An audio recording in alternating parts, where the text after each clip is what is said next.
Hey folks, it's Matt McConnell again. This is Module 7, the Human Resource Frame. So for starters, the Human Resource Frame is the idea that people are the most important resource. In essence, the organization, the company, the business, the school, it's a family. And that family has individuals that make it up. And those individuals have a diverse set of skills, attitudes, and needs. Additionally, people should be involved in strategic planning. It's not just one person with all the power, the boss at the top telling everybody else what to do. Each stakeholder has an opinion and gets to voice their opinion in decision making. There are 4 key beliefs in the human resource frame. First of all, the organization exists to serve human needs, not the other way around. Okay, people are valued, people are appreciated. Secondly, the organization needs people as much as people need the organization. Okay, so people are more than just a number. Third, when communication is poor, one or both sides suffer. Thus, the input from all stakeholders in decision making. Fourth, and finally, a good fit benefits both sides. Someone who is great at their job benefits the organization, but the organization also benefits that person with giving them a purpose and something to work for.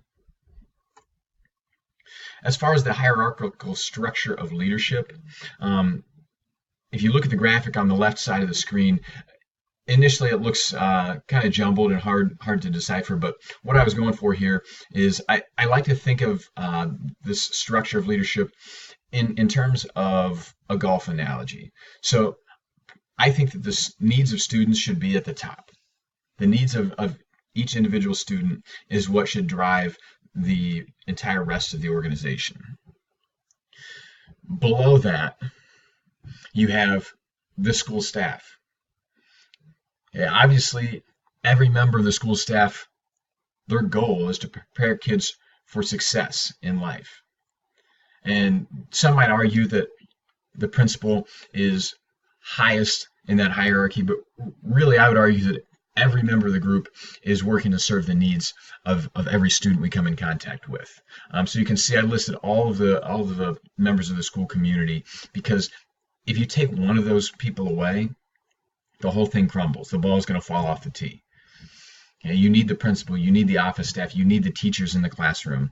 Beyond that, you need paraprofessionals, you need custodians and maintenance staff to keep things running smoothly. You need cooks to keep the kids well fed so that they can focus on learning. So as you can see, that entire group of school staff members, they support the student body and they support them in preparing them for success. And then at the bottom, the foundation for all of that would be the parents, the alumni, the community.